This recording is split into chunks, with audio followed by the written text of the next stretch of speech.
Welcome back to Square Circle podcast. This is our first season and it's our second episode. And this next guest I'm about to introduce to you all. In 2009, he was using his feet, winning one of the biggest competitions in the UK. 2016, he took a shit in the jungle, an earshot of a mathematician. 2019, he became the beacon of all 6 a.m. radio listeners. And in 2025, he stepped into the Squared Circle, leaving the ring with a TKO victory. That's right. My guest today is the one and only Jordan Banjo. Hey, what an intro, Mark. I was thinking, oh, wow, that was really nice. And then you went straight to took a shit in the jungle. And there it is. I had to get mugged off at some point. we had to get something in there. We had to get something in there, my bro. Thank you for coming on. No, thanks for having me, man. Very, very much appreciated. And this podcast, for me, is about illustrating the different fabrics and fibers that make boxing. Mm-hmm. So it's not just about the fighters and the managers and the coaches, but you know, people like yourself in the public eye, influencers, people that take an interest in boxing. So we're not going to dive too much in, but I want to dive into the start, obviously, with diversity a little bit. Yeah. Because I'll never forget it, May 2009. I was at a wedding and it was before, I think YouTube was at its infancy stage. I'm sure it wasn't like how YouTube is now and things get put on, but we was in the hotel and I was like, how are we going to watch Britain's Got Talent? Like, we're in a hotel. They were like, we had to hear that you guys won. I didn't actually see it live. I had to wait for the Sunday to, no, was it Sunday you would have done it? No, Saturday was the wedding. So the Sunday I had to wait to get it back. So it was like, do you know what I mean? It was like, who won? Was it you or the other? No, because things didn't travel as quickly back then. 100%. So it was like you had to physically be in front of your TV to watch it. So that was the start of your journey effectively. So let's talk about that a little bit. Like, what was good in 2009 for Jordan Banjo? Well, obviously, when we did win, 2009 makes you feel old because what we're talking 16 years ago now.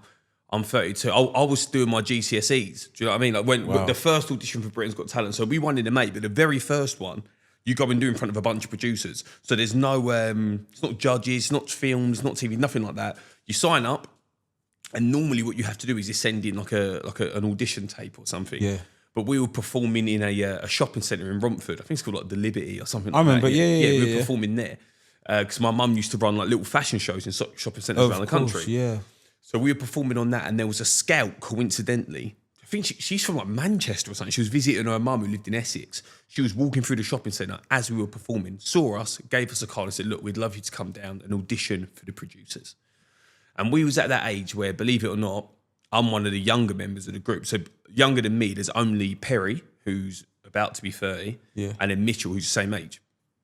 Everyone else was a few years older than me. So they're at that stage where they're about to either graduate from uni and then start to get jobs or go to uni, or, you know, they've got partners or whatever it is. They're hitting that stage where it's like, look, dance has been really cool. We've done it since we've been kids, but is it something, probably what you've experienced with like some of the amateurs and stuff, they do it for a little while, but it's like real life hits. Now they leave the gym. Right? We're getting to that stage. So it was like, as like one last hurrah, like one last sort of thing, should we do Britain's Got Talent? We can't believe this woman's randomly seen us. What are the odds? We'll go for it. So that was in October of 2008. So I'm only 15 at that point. So we go and do this audition. I would say that audition is potentially, I thought it was more nerve-wracking than the judges one on TV. Really? The weird part was, at the time as well, only being 16. Now, like, where we've done so many performances and stuff, you kind of get used to it. But at the time, like, we performed in shopping centres and that. But when I went on the first TV one with the judges and stuff, it kind of didn't feel real. Like, the stage is so big, they're so far back, it felt like I just had a giant TV screen in front of me. It was a bit weird, it didn't even feel real. Where the producer one, bro, they're sat watching a routine as close as you are to me now. So you're there like banging out, going for it, sweating out all this passion, and they're just staring at you like, it's just awkward, bro. So we was nervous for that. But yeah, 2009 was just a whirlwind, man, because we won, like you said. No one expected us to win, definitely not, because there was another dance group called Flawless. Yeah. Right? That's who you're talking about. I remember that dance group, And as soon as I heard they auditioned, I looked at my brother and I went, what's the point? That was the first thing I said, what's the point in us even doing it? Because I was still am a fan of Flawless, but back in the day, Flawless were like, bro, they were the guys. Obviously, the street dance scene's become a bit more mainstream, but when it was all underground, the battles here and competitions there, Flawless were like the one. So when I heard they audition, I was literally heading my hands like, oh no. The chances of the same year. I think it's because Jules Sampson won the year before. And I think loads of dancers had spoke about going on it, and some had went for it, some hadn't. But when George Sampson won in 2008, it kind of went, oh wow, like dancers can win this. Do you know what I mean? So a few more of us entered. Flores in the same year, and then the final ended up being us and Susan Boyle. And Susan Boyle was the one who she took that thing global because she went viral before being viral was even a thing. Yeah, you know what I'm trying to say? She invented the word viral. Yeah, in my literally. opinion, She went so global that when we won, we had to do a press conference the next day. And we're getting up at like 3-4 in the morning to do interviews with like breakfast shows in America and all this stuff. Like the guys that beat, they're like Banjo, the guys who beat Suzanne Boyle. Like, it was mad, bro. It was crazy. So 2009 was just a real whirlwind. And once we won, you go straight on the Britain's Got Talent tour. Yeah, right? yeah. And I was like going to tour because you win in the May, and at this point I'm still kind of doing GCSE. So I'd go. I remember once we was it was either, I'm pretty sure it was Glasgow or Edinburgh. Forgive me, I'm not sure which one, but let's say Glasgow. We finished the show about 10 o'clock at night. Then I had to drive back through the night, and they drove me straight to my school. I got changed. My dad met me there in my uniform. I got changed into my uniform, went in, and sat. I think it was a statistics exam, and I remember sitting there, then reading like you got like an hour and 45, whatever it was. Next thing I feel is, Jordan, I just fell asleep. Like during the exam. Like I was wiped. And I was like, you've got half hour, like try and get as much done as you can. I think I ended up getting a B on it, so I just did all right. Like if somebody fell asleep, I did all right on it in the end. But it was just a whirlwind, man. 2009 was crazy. Mental. Well, I mean, I've got very fond memories of it myself because we grew up, me and my family grew up watching dance, and when sort of Boy Blue, Kenrick, and all that were on Channel U doing X, Y, and Z. Like to see, and I think the difference between, for my opinion, is Diversity and Flores for me was that Flores were a good group, undoubtedly, but I think without speaking out of turn, Ashley's mind that he was able to use to bring those different performances to life is, I think, what changed it. It actually opened the door up to not just popping and locking and 100% the foundational stuff. Yeah. Like you take, like you said, you mentioned Kenrick there, who obviously in the street dance scene and in a mainstream sense, like he worked on the Olympics. He's had some incredible stuff, but from like I don't know a commercial point of view, probably doesn't get the accolades he deserves. Like Kenrick's a G, he's an OG in the game. Absolutely. Again, like you said, Flawless from a foundational point of view, and the groups that they kind of came from, where sort of the offshoots. There was another group called Plague, and there was another group called KI, and all these groups I used to look up to when I was a kid.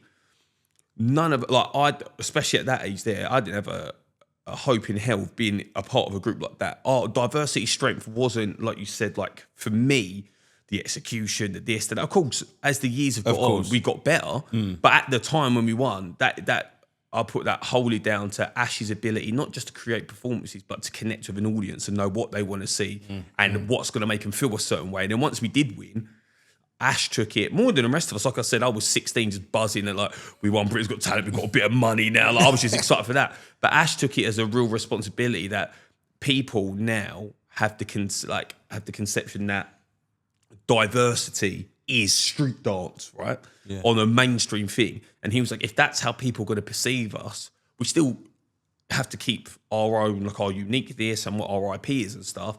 But we now have a responsibility to understand where we come from a foundation point of view, from a this, from a that. It's like the equivalent, again, if we went back to boxing, right? And you had a guy who randomly got the ability to, I don't know, for some unknown reason, Jake Paul. If Jake Paul hopped it, him and AJ had the fight, and he sparked AJ out, right? Obviously, Jake Paul has been putting in the work, but let's say he hadn't. Okay? If he just got in there and sparked AJ out, everyone would be like, oh my gosh, he should fight Usyk next. He's the best. He's the best. People who are involved in boxing understand that he's not the best. That a lucky shot to knock out someone who's got a big name would not make you the best boxer in the world. Of course. But people would give him that accolade. Now, if he took that and then didn't take on working hard and just ran with the narrative, I'm the best, I'm the best, I'm the best.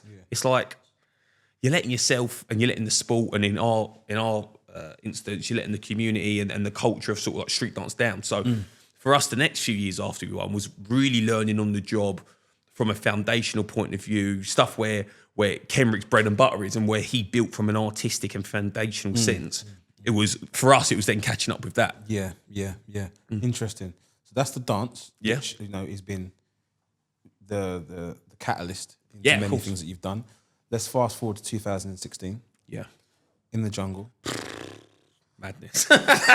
Madness. I mean, let's talk about the Madness. shit to start with. I mean, It's just awkward. did you mean like? I mean, why was shit? Firstly, how big was this shit? Because Right, okay. for someone to be in earshot Right. of a shit, Let it's me like, explain the way this works, right? So when you go in the jungle, my first thing, which sounds hilarious, sounds bad dumb now. You know, I didn't drink water till I was like 20, till I went in the jungle. So I was 23, about to be 24. I didn't drink water. I didn't drink water. Everyone always looked baffed. Unless it was like flavoured water, squash, juice, I couldn't drink it. Yeah, I never drank water. So my first question when they said about, do you want to go in the jungle was, oh, like, can I like take juicy and can I do this? Can I do that? Like, obviously not, right? So you go in, and because first of all you're bare nervous, right? Secondly, like you said, it's like if we're sat here, people are brushing their teeth. It's a little wooden shack with a bit of cloth here. Yeah. So the bathroom is here, and where everyone does their interviews is like that room there. Like you walk out, come in the toilet, you walk up some steps, interview there. So this area is constantly full of traffic. People are always there, whether it's someone going for an interview, someone washing their hands, someone brushing their teeth. You have to walk past it to go and collect the water. It's like the central part. It's not, the camp isn't even the central part. That you have to walk past. If you're going out to do challenges or trials, you have to walk past the toilet. Yeah, the toilet, the bucket with cloth in front of it. Yeah? So that's awful for a start. So you already feel a bit awkward or nervous. but you didn't know this until you got there, right? No, of course not. You don't know anything. in terms of the setup and stuff. Okay. Don't know anything until you get there.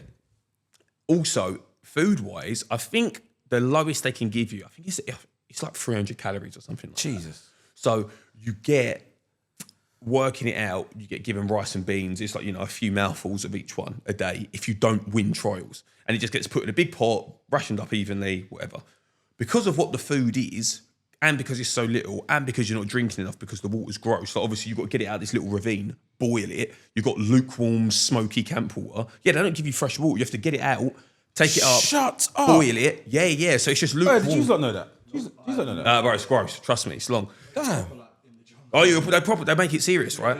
So you're not drinking enough, you're not eating enough. Eventually you get dehydrated. You can't go to the toilet. So eventually, everyone's getting to the stage where they're like, "Yo, like, have you been to the toilet?" Like, everyone's like, "No, I can't go." This and that. Some people literally couldn't go for like a week. They just didn't go. So after about 4 or 5 days, you finally get to a stage where you're like, "I can go to the toilet now."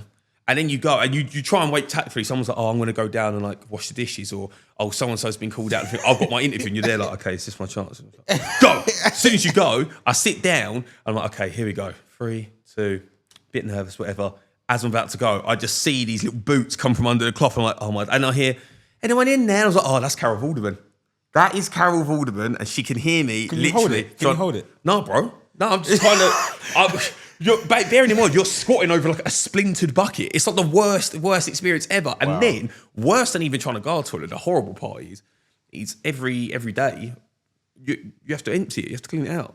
So like, you go down the steps and underneath, you just pull out, it's basically just a big plastic bucket. You just slide it out. You have to put a lid on it, take it down. There's a new bucket there. You pick it up, bring it up. But when you slide it out, before you put that lid on, you can just see everyone's business. Oh, it's viable, man. It's a pretty, trust me, bro. You don't see a lot of the stuff on the show, but it's intense. What did she say when she heard the big dump? I don't think she heard anything. Either that or Carol Vorderman's the politest, most friendly woman on earth. I love her. She wouldn't want to embarrass me. She's like the sweetest lady ever. Do you know what I mean? So I think she's done me a favour there. So that's the jungle. And we're looking at this. We've got the show, Britain's Got Talent. We've got In the Jungle. Yep. A lot of momentum behind you. Bro, do you know what's funny enough here? See, with the jungle, I didn't want to go in because I had never done, I really had the privilege, especially back then, like I said, we would, it's like 2012 was our first arena tour, yeah? So we'd go and sell out the O2. You got what, was it 19,000 people ever? Sell it out. I'd come home the next day, I could walk down the high street, nobody even blink. It's like you had the best of both worlds. You know what I mean? I had all these crazy experiences, going to China, doing this, going all over the world and doing incredible stuff, performing with my brothers, my friends, my mum's our manager, like just living the dream. But then when I want to have a normal life, step out of it, absolutely no problem at all. So knowing that you kind of got the best of both worlds there, at the time, the two people kind of leading the like who are the faces of diversity is Perry, hair, glasses, the little kid we throw about, and obviously Ash, big brother, leader of the group. So when the call came through, I think since we'd won, they had asked Ash every single year to go on Britain's Got Talent. Every single year. Any reason he said But no? not on Britain's Got Talent, sorry, I'm a celeb. It's not, I think even to this day, he's like, it's not for him. He just He'd don't. ace a lot of them challenges though, wouldn't he? Yeah. From a physical perspective, Ash is like mad, strong, mad, fit, all that stuff. But He just don't. He's just not for him, that show. I don't think. Maybe who knows? Maybe one day he might change his mind. It's me saying this now. In 2 months' time, we'll see him in the jungle. But he was like, no. So when they rang, what would have been the 6th or 7th year in a row of asking. Yeah. Like I said, my mum's our manager, like manages diversity. So they've rang on, hi, Danny, we want to speak about I'm a Celebrity. Immediately, she's like, look, we have this conversation every year. I'll speak to Ash, but he doesn't want to do it. And funnily enough, we're not actually ringing for Ashley. We want to ask about if Jordan would do it. And I think she was as shocked as I was. I was teaching a class at the time. So she come downstairs and student knocked. I was like, can I have a quick word? Said, look, I've had a call from RTV and I want you to do I'm a Celeb. And I was like, what? I was like, why? And I think at the time, me and Perry, we had started doing presenting together randomly. That only happened because, again, Ash was judging on the show. They asked Perry to host the backstage bit for like Facebook Live or whatever. Okay. He was a bit nervous and was like, Joel, can you come with me? And that was in 2013. Yeah. So would you come and sit with me just like when I'm reading my lines? I was like, yeah, of course. And we were mucking around off camera and the director thought it was funny. He was like, would you boys mind interviewing Ashley together and just mucking around? I was like, yeah. And then they rang and said, look, would you come back the next day and be with Perry again? And then that's how me and Perry presented together started. It was just an accident. It wasn't on purpose. Mental. So anyway, long story short, when my mum came down and spoke to me and said, look, will you do this? I was like, look, it's not for me. And it was my brother who said to me, look, at some point, George, you're going to have to strike out in doing something. And look, worst case, the show's 2 weeks, you go in, or 3 weeks, you go in, you have a crazy experience, you come out, you talk about it, you have a laugh, and you get paid, and that's that. You forget about it. And that's why I agreed to do it. He convinced me, and since then I've done it twice now. I did it again the second time, and once you do a show like that, whether it be where we was already presenting, but on Nickelodeon, then you TV presenting, and like you said, opens up doors. Yeah, opens up doors, and you just kind of go from there. Yeah, that's amazing anyway in itself that you got a brother that it's not for him, it's for someone else. Like, listen, why don't you just do that? Yeah. There's many celebrity brother and sibling rivalries in general. So to have that relationship must be pretty cool. No, it's good. I say it all the time. Me and Ash, we're like best friends in one regard, little brother, older brother in a lot of regard. But I look at him, I've always said it, if I think back to like being a kid, like way before Britain's Got Talent, like fatherly figure, my dad, has been incredible for both me and Ash. But Ash, I think of like a fatherly figure as well. I think about sitting down and being helped with homework. Ash flashes into my head. I think about I've got a problem at school or advice or something needs to be sorted out. Even talking to a teacher. I remember when I was having trouble at school, it was my brother who was speaking to the teacher. He was still in school himself. Do you know what I mean? He's only like year 10 or 11. So I'm lucky to have someone like Ash for sure. Definitely. Yeah. Okay, cool. So that's 2016. Yeah. 2019, you and Perry. Before we go on to that, Perry, again, because I've been away from, I listened to Perry, obviously, when I was listening to you guys on the radio, and I still do. When I think of Perry, I still think of that little kid with the hair. Yeah, but everyone does, so bro. when he presents on the show, it's like, rah, he's grown up. Like, it's so, he's the only one that I have that, it's like, rah, this is the kid that did the hair and the glasses and the flips. It's so weird, because I look at him, and it's sounds like such a random comparison, but like, the way I look at it as like, you see like the Home Alone kid, Macaulay Culkin. When I see pictures of him now, like a beard on a red carpet, and like, it looks like adult life is getting to him a bit. I'm like, Jesus, like, you were that kid from Home Alone. It sounds funny because to people who aren't close to Perry, aren't with him every day, you might see him, oh, he was a little kid, and then he was on Celebs Go Dating, but he still only looked about 17, 18, and even he was always growing up. But like now, he's a big man. He's about to be 30 years old. Do you know what I mean? He's got his house and his girl and his dog. He ain't got any kids or anything, but like he's just living life and just growing all the time. So it is funny that when I look at him sometimes, to me it's the norm. But I can see the shock if we're out and about and people walk up to him. Yeah. And they're like, oh my God, I remember you when, because everyone just considered him still to be that little kid. Yeah. You know what I mean? That's how they know him. That's how they remember him. I remember just a little bit of hysteria in Lakeside whenever his hair was about. It was like, everyone just knew it was him. Bro, do you know what was mad, yeah? I feel like as time has gone on, people just held a bit more accountable. I remember when we first won, even for the first few years, we'd go out like to like a shopping centre. Pell could be about 15, 16, because he was like 13 when we won. Yeah, he was 13 when we won.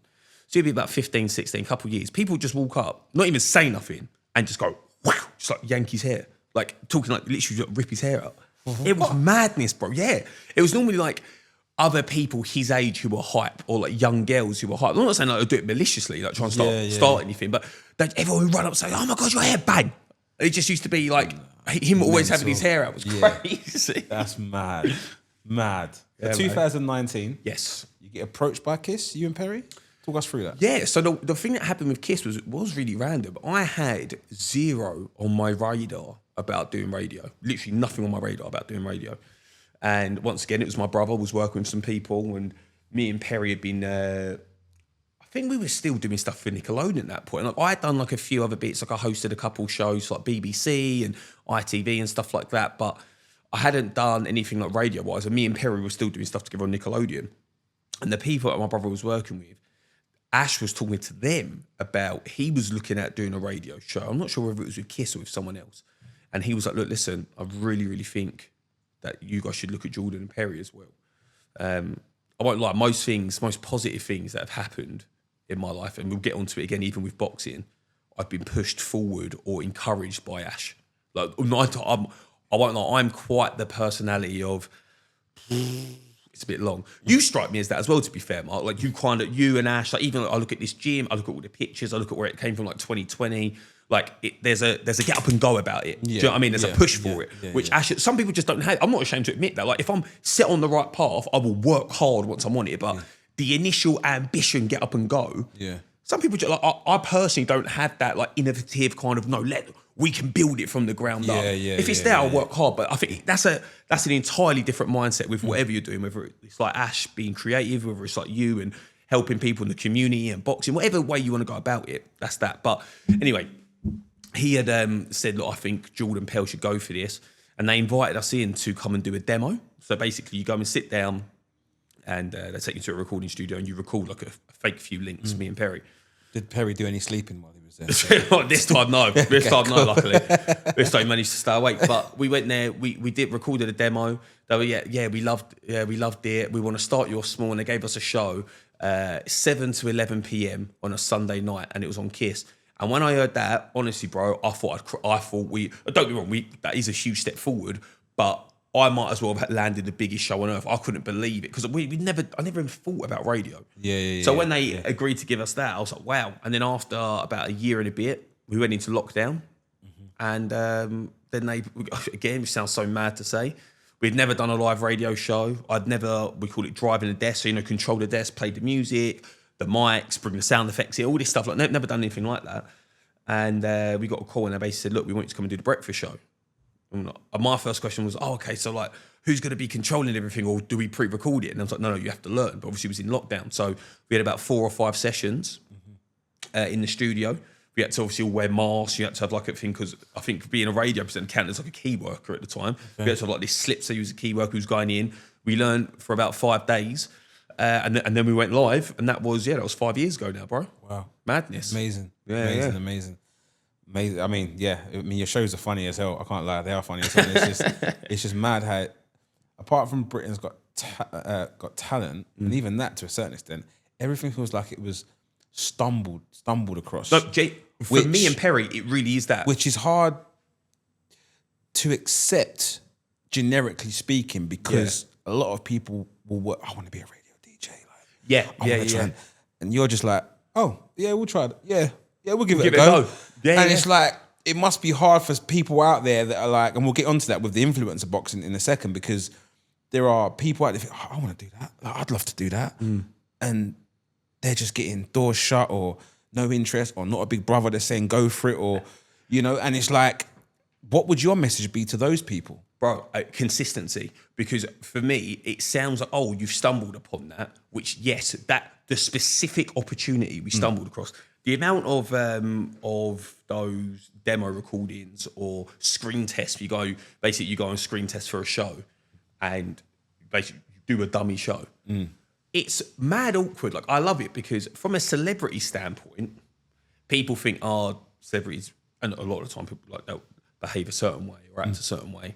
But it's rare you see celebs getting knocked down a peg or two. It's funny to think that there's like some random lady or guy, normal person, but their job as a director or as a commissioner, as whatever for a TV show, is to say what they think works best. And you can go in, you can do a screen test, there's a whole setup, there's 30, 40 people there, and it'll end, and you will know deep down when you'll go, oh, that was shit. But you'll know. And then you'll know that you're not getting that job. And then you don't get the job, and then there's this thing of, oh, you feel awkward because everybody there knows that you went for it, and then 2 months later there's a new presenter on the show and you didn't get it because you were bad, and it's like, oh.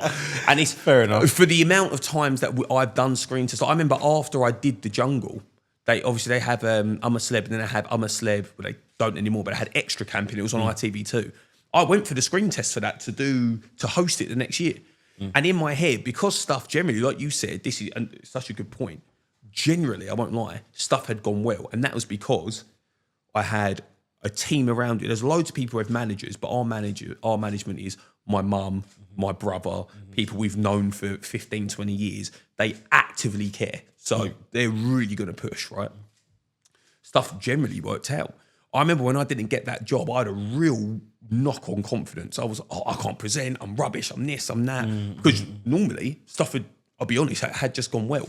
So my message to anybody who is working hard and stuff isn't quite going your way, it can only be consistency and accountability. Because when I looked at that, I looked at the screen test and stuff I'd said and did and this and that. And there's techniques to like interviewing or being able to have that connection with an audience, or like you have to, do you know what I mean? There has to be certain things that kind of go with it. And it requires you to take a look at yourself and go, oh, do you know what? Because some people will go, oh, they're looking for someone else, or oh, they're trying to hit this quote, or oh, they need to do that. No, maybe you just weren't good enough, bro. And that's fine. Like, that's the truth. And that's fine. The truth. And that is fine. And at this time, like since I've started boxing, and since I had my first fight, the amount of messages I get from people about, I'll fight your Misfits, or I'll do this, or I'll do that, or why do you get the opportunity and I don't? Yeah. Well, we can jump into that now, Jordan. Yeah, go on. Because that's part of the next. I love this. All my guests, it's like we know what we're going to talk about. So you're in the influencer boxing bubble. Yeah. What is your honest opinion on two things? Go on. One, why do you think you get it and deserve it? Yeah. Two, the expectation that's put on you influencers. Because let's be honest, you don't have a history or we've got no pedigree. Exactly. We're weighing up, why are they getting an opportunity? But at the same time, then why are you expecting so much? Bro, you've hit the nail on the head both ways. And I think there's a couple things that go with it. I think one of the issues is the way certain influencers go at it, which inspires. So like take at the moment, he's the heavyweight champion Misfits, right? Chase Demore, yeah. His very first fight is awful. Yeah. There's no way around it. Yeah. It's bad, right? Because of that, and again, I don't know him, I don't know his boxing history personally. I don't think he's got any prior thingy to that. Yeah. From there onwards, he's always going to be on the back foot, right? Because the thing they'll reference is, I saw you on a big platform. Bearing in mind, like his very first fight, it's live on the Zone, or it's a 4-rounder. It's sanctioned. It's not by the British Ball, but by the what is it, PFA or PBA or whatever it is.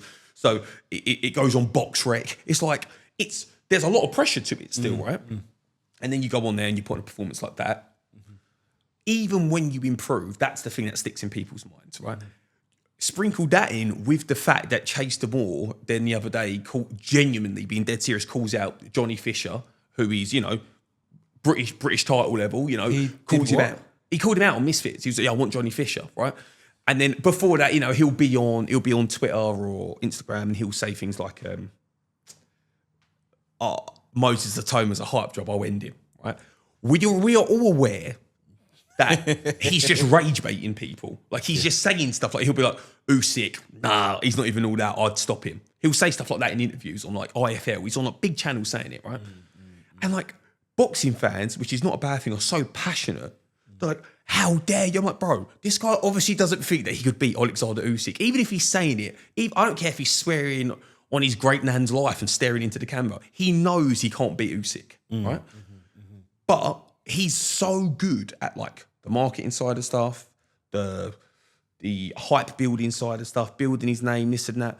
You've got to rate him. Plus, I think he's like a lovely guy. Every time I've been around him, press conferences or fight nights, whatever, such a nice dude. But the moment he gets into that kind of chase mode and Misfits mode, he knows how to sell and build and do his job. And I think that's the reason why sometimes with the whole influencer boxing side, you go on there, not relatively, massively inexperienced. A lot of us have never had, before my first one, I'd never had an amateur bout, white collar. The most intense thing I'd done here was when you chucked me in there and I thought I was going to be doing like a bag or pad day, and I ended up doing 10 rounds with other people getting in and out. And I was like, whoa, like that was the closest I'd been to like really out of my depth fight mode. Do you know what I mean?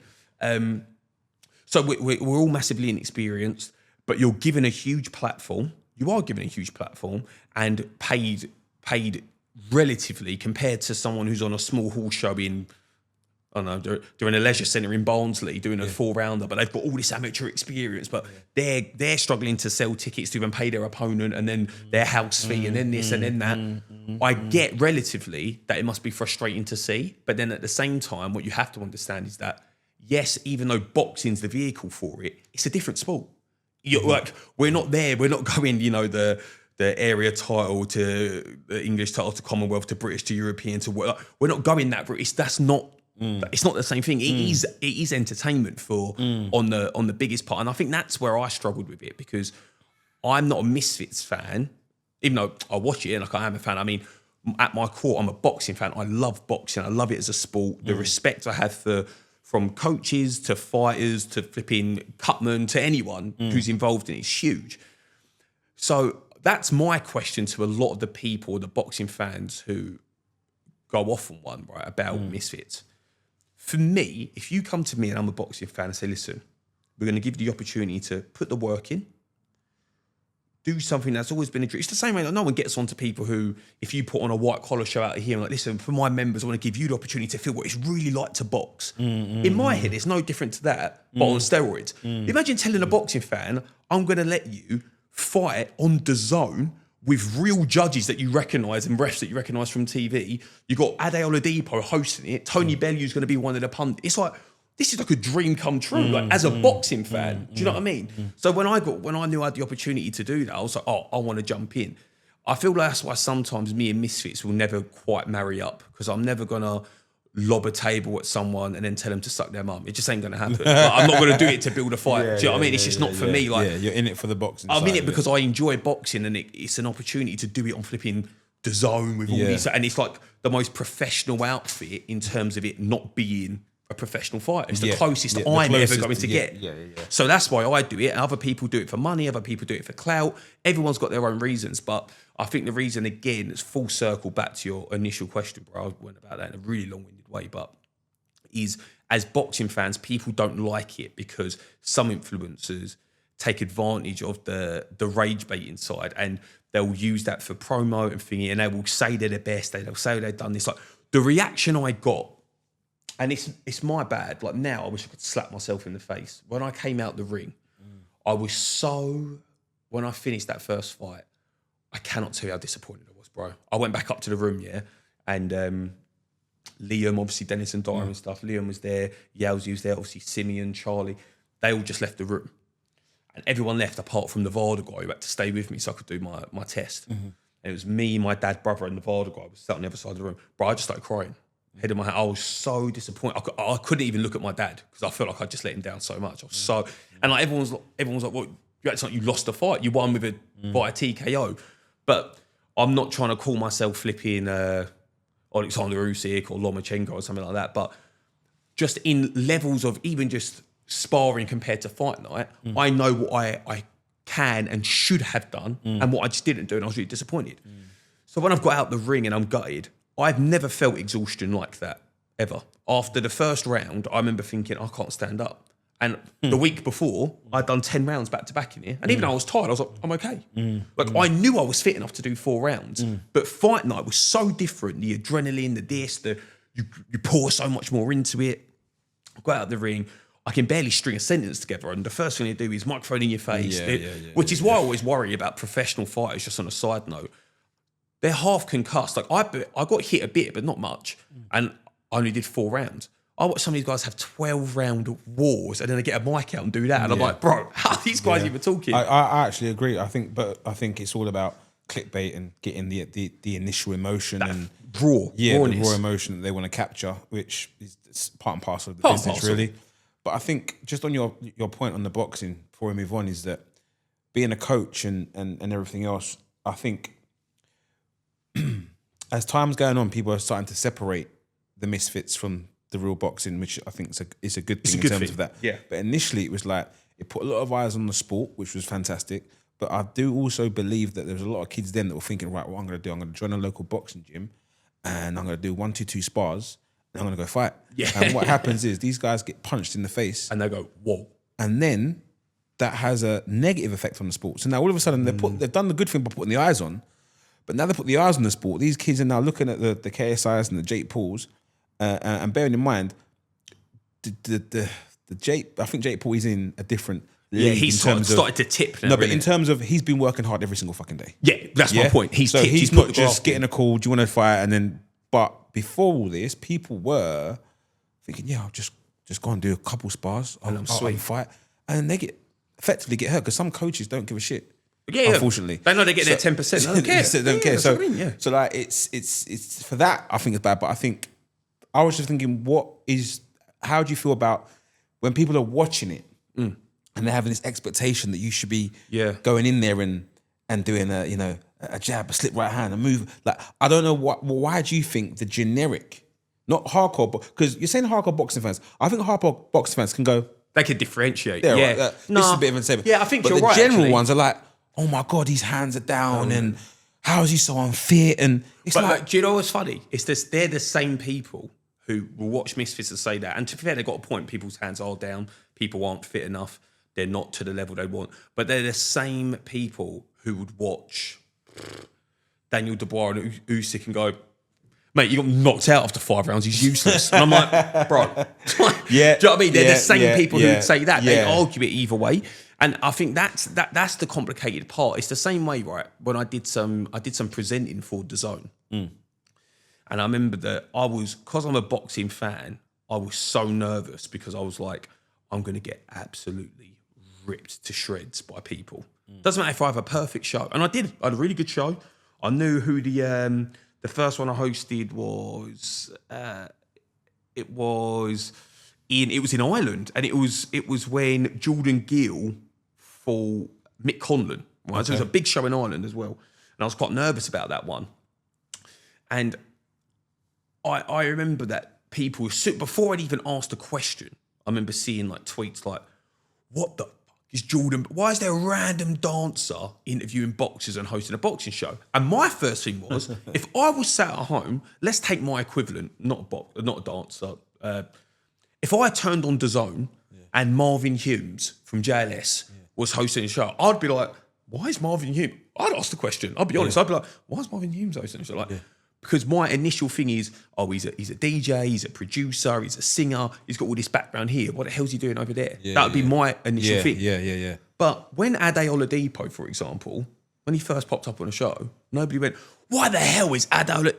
Because you only know him as a presenter. He's a presenter, so it's fine. Because they only know you as something, it doesn't matter. When they know you from something else, you're already on the back foot. That's why, like, it doesn't matter how incredible someone is.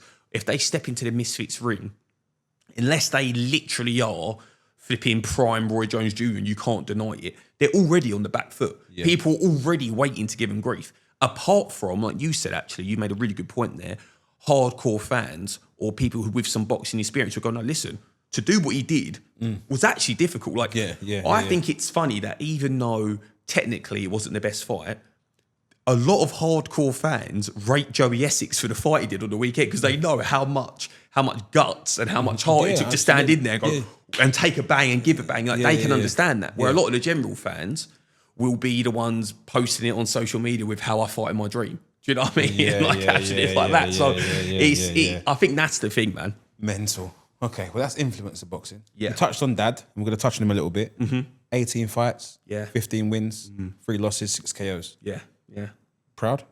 Really proud. Yeah, because I didn't know he fought. So we used to always go down the Peacock when we were kids, and he wouldn't even let us touch a bag.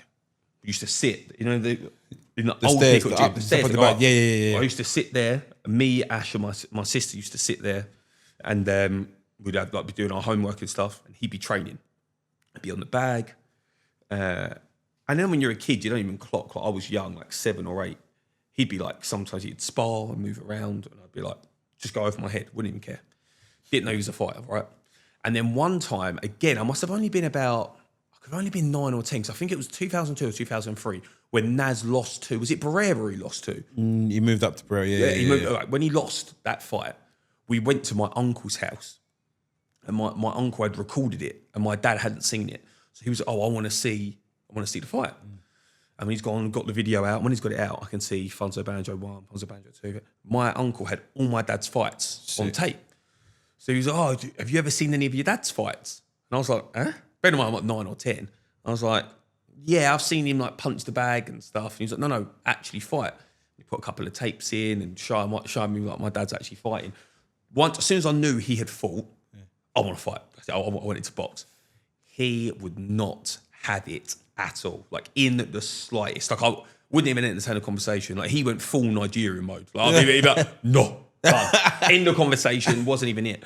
So that's why it took so long for me to get to, like, really the last couple years, like being 30 where I started training. But after watching it back, knowing that, because he came over here when he was about 11 or 12, and then, whatever passes, and then he started fighting.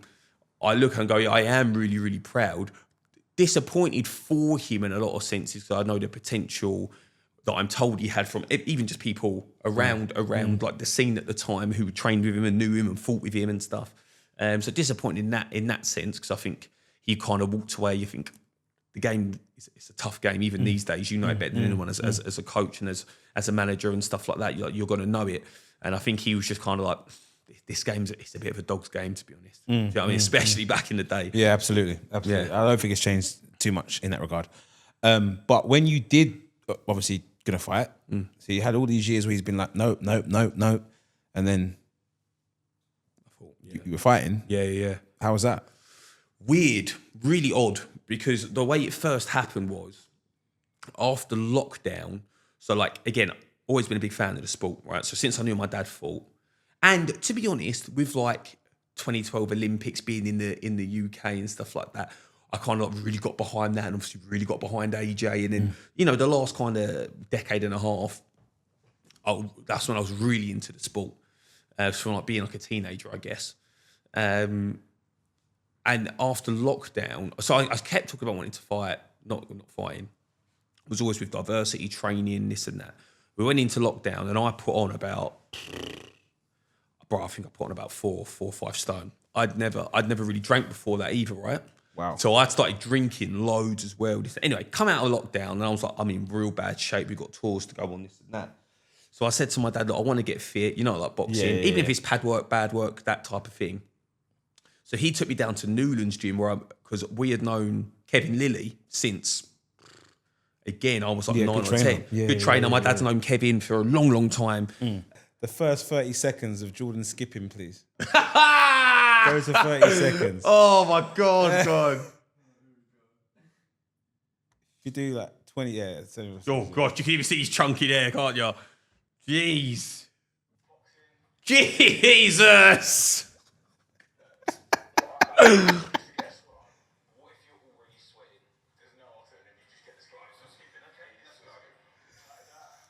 You know what? So talk us through. No, let's wait for you. Give it a second. Yeah. Here we go. Yep. Right. Okay. Yep. Well, so first attempt, we go again. Nice. Okay. I call that the banjo shuffle. Bang. Okay. Yeah. Nearly broken ankle there. It was stupid. Can we now go to 1 minute 45, please, with Jordan on the bag? Jesus, Mate, how young does Fraser look there as well? Bless him. Let's not divert from what we're looking at here. Speed. Gosh. What was going on here? Me, I was trying not to have an asthma attack there. At that point, I was literally trying not to have an asthma attack. Oh, wow, I started really losing here. Jesus! What did he get to? Not bad, though. Not bad. That was all right, To be wasn't fair, it? I'm about 23 stone there. Yeah. So and if we go to the last one, 4 minutes, 25 seconds, please. Oh, no, what's this one? Is it the head one, the head ball challenge thing, or is it the power punch one?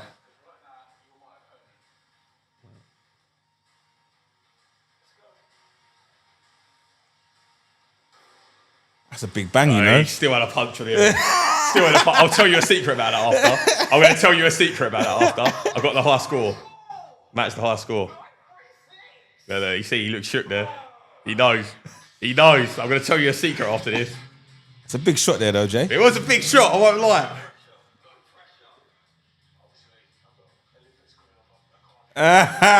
He knows.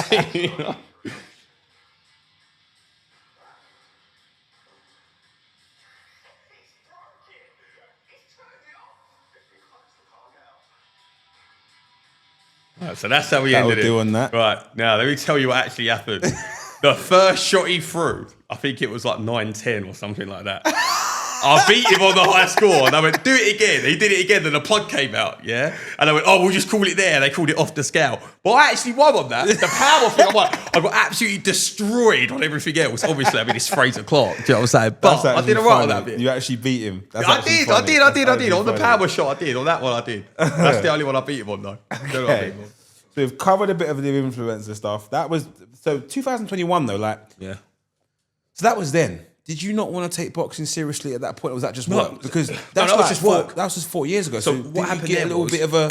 No, so I was just a fan. Again, I was just a fan of the sport. I hadn't put a glove on at that point. I was just a fan. I can. You could tell, obviously. And then again, I'd worked with the BBC quite a lot, and they said, "Oh, listen, it was just before Fraser went to the Olympics. Obviously, it'd been delayed a year because of COVID, because of COVID, yeah, sure. So he was like, "Yeah, man, like if you come down, do a bit of film, I was like, I'd love to. Like, I'm a fan. I'm rooting for him." So I went. It was after that we was getting ready for a tour in 2022. I was like, I need to lose some weight. Took me down, introduced me to Kevin Lilly. Kevin Lilly took me on the pads, started trying to teach me how to throw a shot properly and this and that. And I think I'd like, funnily enough, I sparred two people. One guy called Biggie, this massive dude, and another guy who manages Lilly, Leon. Okay. They're the only two people I'd ever sparred, right? And Leon was only ever body sparring, and I sparred that other guy once. Yeah. And then I went on tour, and that was it. So I'd done like a few months of pads and stuff with Kev. Yeah. But I still speak to Kev most weeks. Do you know what I mean? I've got a lot of time for Kev. And then Adam Brooks, I'd known from back in the day. I was like, oh, he's fighting on Misfits. Or it was before Misfits. He had that charity match with that Bash guy, that crazy dude. And I saw that he'd been training down here. And I messaged him, I was like, bro, where are you training? And he was like, listen, I'm at a place called Dennis and Dyer. You love the vibe, you love the energy. Come down. I came down in January 2023. And that's when I started training. Yeah, you're not left since. Yeah. The only time I left was to go back out on tour for 3 months. And then I came, and then, so really, my training started April 2020. No, it wasn't 2024, wasn't it? 24. The tour, yeah. So that's when I really started training. So it's been about a year and a bit. Mental. We're not going to go. Should we go through his highlights? Should we see the highlights of your fight? Do you want to? This is. You can say no. Drop them in. I don't. Wait, highlights or highlight? Hang on. My highlights are highlights you've picked. No, the highlights that are there. The highlights are there. Don't worry about it. Don't worry about it. Dead. All right. There's a 20-second highlight thing on my Instagram. Look at that. That looks good. They put every punch off for a minute. That's why it looks good. Yeah, put that one on. No worries. That's fine. Okay, cool. Right, we're going to play some games now. Come on in. Seeing we've been a bit serious. Play some games now. The first, well, not games. This is some quirky questions. The first one is, could Ashley Banjo box better than you could dance? So could he do boxing better than what you could dance? If he applied himself, for sure. Yeah. Really? Yeah, he's mad athletic. He has a real understand. Like, the one thing that helped me that started to click only recently is he's countering with timing. Right? It's only just starting to click a little bit. It's not perfect, but I'm starting to pick it up and understanding the timing behind it. He picks stuff up like that so annoyingly quick. It's a joke. And he's strong as well. The only thing Ash, and he's the first one to say it, he's like, I just don't want to spend my time going through the pain of learning it. I don't want to get punched. I don't want to mess it up. I don't want to go through it, which is fair enough. So I think if he wanted to apply himself 100%, but I don't think he will. So nah. Okay. Right, I've got a quick one here. Favorite dance film? Oh, there's only one. Come on, are you actually thinking? No, Joe, You Got Served is goated, yeah? That's the second one. First episode. Remember that one? Yeah. You answered the same thing. Yeah, You Got Served is goated, but... what? Oh, Look, Bro, you're about to get served if you don't go watch it. You better go watch it. As soon as this records, though, you better go watch it, bro. Seriously. You got served, but then when I was young, bro, I loved Stomp the Yard, man. I thought Stomp the Yard was sick. I tell you what, with love Stomp the Yard. I tell you what, with that, I didn't. Obviously, Megan Good was in it. Shout out Megan Good. The only thing for me, I didn't understand the language of their dancing. Like crump and stuff Yeah, like I didn't. I was like, what are they It's not doing? just crump, they've got loads of stuff. They got loads, but yeah, I didn't really. It was very, very new. Yeah. I'm used to obviously the you got served, the popping, the locking, the fake elevating, all that stuff. Yeah. And when they were doing all that stuff through the uni, I found it a little bit cringe. But it was like with the clapping and all that. Neo's headpiece showing and all that. I won't lie though. Back in the day when I was young, when I first saw Stomp the Yard. That's the first time I'd really seen Chris Brown like really bang out as well, because Chris Brown's in it at the start, in that first battle and stuff, right? I was gassed by it, but you got served. I searched high and low to get that feel, because when I was young, like when it first dropped, I struggled to even find it. Do you know what I mean? The DVD man had it though. That's where we got it from. The DVD man, bro. You had to go to. Bro. Okay, so what are we going for? You got served. Okay, cool. But you're just chucking in. Honourable mention. Stomp the And Yard. just, I don't want to discredit any other dance films out there, but the Step Ups of the world and the Honeys of the world. I mean, what's your take on those dance films? I think they serve a purpose. I think like they do their thing. I think any dance. Okay, basically shit. No problem. Okay, cool. Being politically correct today, no problem at all. Always. Basically, okay, cool. I said that during this. I did it. Okay, I was smart. Okay. Jordan Banjo's top success. What's been the most successful thing for you thus far? That's hard, because hand on heart, stepping in the ring is a big one for me. It is a big one for me. It's up there. I think if I performed better, that would be really up there. But in terms of like, if I had to be highlight achievement, it'll probably be like, I think once we hit I can't remember which tour it was, but we hit over 1 million tickets sold, and I think that was a real landmark in my head for like tours and selling, because we've done, I think it's like 12 or 13 tours now, and they average out like to however many that you're going to sell. And once you hit that kind of, we've sold this many, like hundreds of thousands, then 1 million tickets, like and that many people have paid a price to come sit down in a seat and watch your show. And I think just still being as a group, still being diversity 15, 16 years later is a big thing for us. Yeah, it's huge. Okay. Best performance to date with diversity? So there's a couple. No, pick one. Oh, shit, that's tough. Probably our 10-year anniversary. That's hard, because there's really, for different, I guess for the nostalgia and what it means, the 10-year anniversary on Britain's Got Talent. That was a real good performance. Yeah, I'll put that one. That one you're going for, yeah? That's the one, yeah. Okay, cool. Okay. What else have we got here? Some funny stuff. Okay, let's find this one, because this one was actually quite funny for me. So we've got 5 people we're picking. We've got Jordan Banjo. Yep. Naomi Banjo. Yep.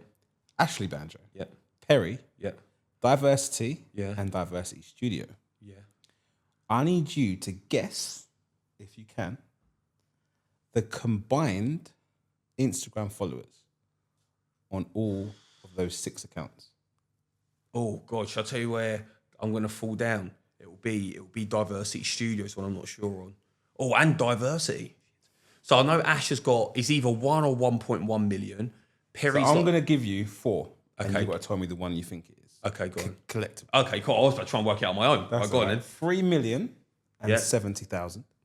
That's one. Yeah. 2,783,000. Yeah. 4,237,000. Yeah. And 5,000,000. 2 million. It's 2 million one. It's the 2 million one. No. The 3 million one? 3 million. Really? 7. Oh, we're doing better than I thought. That's all right then.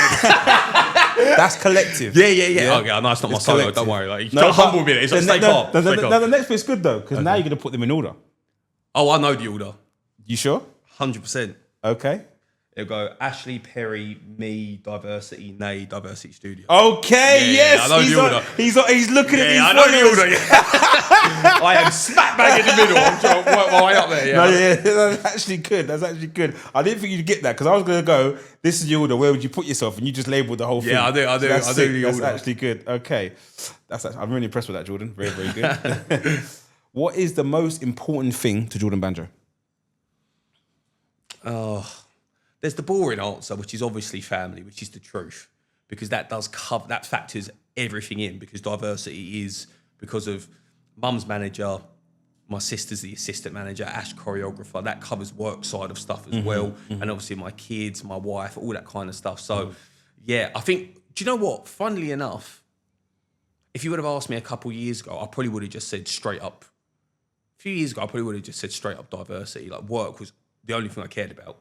Genuinely the only thing I cared about. Even after I had my kids and I was so one track minded and personally my perspective on stuff was so off. I feel like you mature as you get older. Of course, right? Absolutely. So yeah, I'll say family. But at one point, it probably would have said work. Yeah, that's not a bad thing. Fantastic. Okay, quick game. Spar, fight, or train? Okay. We'll go through Misfits first. All right. So we've got Kels, Yep. Tobes, Yep. Chase them all. Which one would you fight? Which one would you spar? Which one would you like to bring down here and have a training session with? Okay, bring down a training session with. I would probably spar Tobes, because I've sparred him a few times. I like Tobes. Like he's gang. We get on really well. I like Tobes. So I'll probably spar Tobes. Train, brother. Have you seen Kels? I'll walk out here looking like He-Man, bro. If he starts training me, so I'm going to pick Kels to train me and fight Chase. Like I said, I like Chase, but he's the one who's got the belt. So if you can have the chance to go for the belt, you'll go for it, right? Absolutely. I like your thinking. Flicking to the professional rankings. AJ, Usyk, and Dubois. Same answers. Yep. Or same questions, rather. Spar, fight, or train? None of the above. Take him to shit. So who is it? It was AJ, Dubois, And Usyk. Usyk. Ooh. Okay. I'd like to say train with Usyk because I think maybe... No, do you know what? That's a lie. I'm going to say fight Dubois because I think it would be over quickest. I can just go home. So I get knocked out the quickest to go home. So I'm going to pick Dubois. I'm going to say spar Usyk to say that I've moved around with the best in the world. Again, even if I got knocked out in 30 seconds. And train with AJ because I know AJ trains like a beast and that'd be sick to get a session in. Even again, I probably would get knocked out after 30 seconds just trying to do his workout routine, but I'd go for it. Yeah? Okay, cool. So that's pretty decent. I like the way you thought about that. It's very strategic. Yeah. Basically, what one gets me knocked out and hope the quickest. That's what I went for. Okay, and lastly, we're going to have to ask you your top 5 boxers. Okay. From 5 to 1. You mean like of all time? Your top thing. 5 boxers. Yeah. Okay, I'm going to go for it from a current perspective Whatever of what you I'm want. excited for. So for that, I am going to say, like in the current thing, so whether at the end of the career or at the start, for me, I love Bud. I love Crawford. He's number 5? Oh, do you know what? Yeah, let's put Crawford number 5. Okay. Because I'm just a big fan of him, like in terms of his style, but more anything, his approach and the way I hear him talk. This and that, I just rate him. I just think, there's some people like I'm nothing like Terence Crawford, but I go, you're just a G. Like, do you know what I mean? You're just a G. So I'm going to put him there because I just rate him. I'm going to put, because I don't want to put him too high because there's other people. Moses Atoma's 4 because I'm very, very excited about his future. I can't wait to see what he does. So many fights. I'm gonna slap myself when I leave because I'm gonna forget about certain people. So I like it on the spot. Moses Atoma 4, Bud 5. So here's where I'm stuck. Usyk's gonna be my number 1, right? Okay. So I can already tell you we've got 5, 4, and 1. So I think what he's achieved, and not just what he's achieved, how he is as a person, hilarious. Everybody knows I'm the biggest fanboy of Anthony Joshua. This is tricky for me. This is tricky because I don't want to take up too many spaces. So I'm going to put. I'll put AJ at 3. I'll put AJ at 3. Okay. Honourable mention, just because I'm an AJ fanboy. Okay. Right? Then the last spot, number 2, is going to have to go to. Rack my brains. Oh, that's easy. Usyk's dropping to number 2. Lily Winch is going to number 1. Shit, let's get it, Lil. Lily Winch, number 1. That's his number 1. That is great. That's a fantastic way to end this podcast, because we've had Mr. Jordan Banjo in on our second episode of season 1. Like I started the episode, I'm going to finish it. He literally blew the nation away in 2009 with his Diversity Boys and his group and his big bro. He then went to the jungle and did what he did. He then has absolutely exceeded all expectations based on him not really wanting to do stuff and taking it and grabbing it with 2 hands and, you know, being so successful. He's now on the verge of being in the boxing circle based on his drive, his father's past within the sport. And all these things are fibers and, you know, fabrics of the sport. You know, it's not always going to be the amateur that, you know, turns into be this superstar. Sometimes it's someone that sees their dad that have done it, was held in and contained for the best part of 15 years before he could actually leave, you know, fly the Bro, I need to stop Mark here, yeah? Mark, you're trying to come for my job, man. I'm the presenter. Calm yourself down, get me your Square Circle pod t-shirt and stop presenting. I'm the presenter around here. Thank you for tuning in. Peace. This is Square Circle Podcast, episode 2, season 1. Fantastic guest, Jordan Banjo on the show tonight. Thanks very much.